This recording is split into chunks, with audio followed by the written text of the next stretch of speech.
sejak dini, sekaligus menanamkan rasa cinta tanah air di kalangan generasi muda.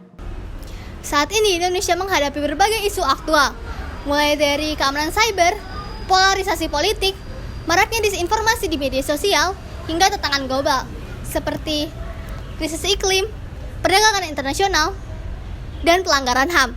Di tengah arus global yang sangat cepat dan tidak menentu ini, muncul pertanyaan penting. Bagaimana kita sebagai mahasiswa hukum dapat menumbuhkan karakter cinta tanah air yang relevan dengan realitas hari ini? Dan bagaimana pula kontribusi yang konkret untuk menghadapi berbagai tantangan yang sedang terjadi? Cinta tanah air bukan hanya sekedar hafal lagu kebangsaan, ikut upacara bendera, dan mengucapkan slogan nasionalisme. Tapi, cinta tanah air itu sendiri merupakan rasa peduli dan rasa memiliki. Perasaan bahwa Indonesia dengan segala kelebihan dan kekurangannya merupakan rumah kita bersama yang harus kita jaga dan kita perbaiki.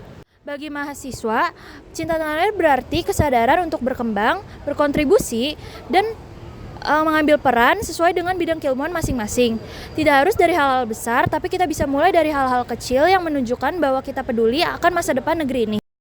Lalu, apa kaitannya mahasiswa hukum dengan cinta tanah air? Nah, jawabannya sangat besar karena Indonesia sendiri adalah negara hukum. Jadi, kehidupan kita itu diatur oleh hukum dan kita sebagai mahasiswa hukum adalah calon orang-orang yang akan menjaga keadilan bangsa. Cinta tanah air dalam disiplin hukum bukan hanya tentang rasa, tetapi juga tentang tanggung jawab moral. Hal ini bisa kita wujudkan dengan beberapa hal, contohnya seperti menjaga integritas, melawan korupsi, menjunjung keadilan, dan juga membela hak setiap warga negara. Tanpa nilai cinta tanah air, ilmu hukum hanyalah teks kosong tanpa makna. Namun, menanamkan cinta tanah air dalam diri mahasiswa hukum sangat tidak mudah. Kita hidup di zaman yang penuh tantangan. Arus informasi yang tidak terbatas, maraknya hoaks, meningkatnya individualisme, menurunnya kepedulian sosial, bahkan normalisasi yang merusak integritas bangsa, seperti plagiarisme atau manipulasi data. Di tengah tantangan ini, kita sebagai mahasiswa hukum dituntut untuk harus kuat. Karakter cinta tanah air justru diuji ketika semua orang memilih jalan pintas, tapi kita memilih untuk tetap berintegritas. Cinta tanah air bukan hanya teori moral, ia harus terlihat dalam tindakan yang nyata. Seperti inilah contoh-contohnya. Yang pertama, menghormati hukum dengan memulai dari diri sendiri, seperti tidak mencontek, tidak melakukan plagiarisme, serta tidak memanipulasi data tugas ataupun skripsi. Dari sinilah integritas dimulai dari hal-hal yang kecil. Yang kedua, mampu berpikir kritis terhadap isu-isu nasional. Sebagai mahasiswa hukum, kita harus mampu membedakan fakta dan opini, memahami konteks hukum, dan tidak mudah terprovokasi. Untuk dapat mewujudkannya, kita bisa mulai dengan meningkatkan literasi, yaitu memperbanyak membaca buku.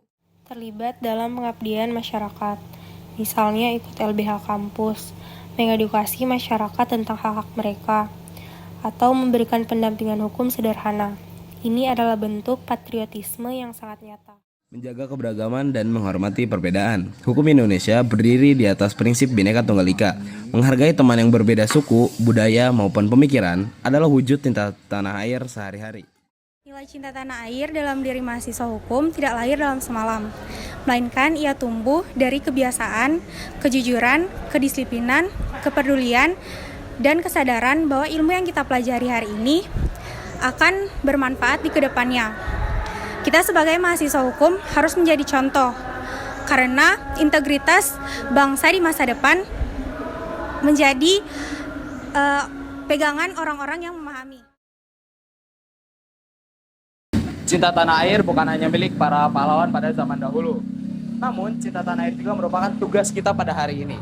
Sebagai mahasiswa hukum, tugas itu diwujudkan secara sederhana namun bermakna, yaitu melalui integritas, kejujuran, dan juga keberanian dalam membela kebenaran. Maka dari itu, mari mulai dari diri sendiri, dari hal-hal kecil, dan yang paling penting kita mulai dari sekarang. Karena masa depan di Indonesia, hukum, dan juga keadilan ada di tangan kita sendiri.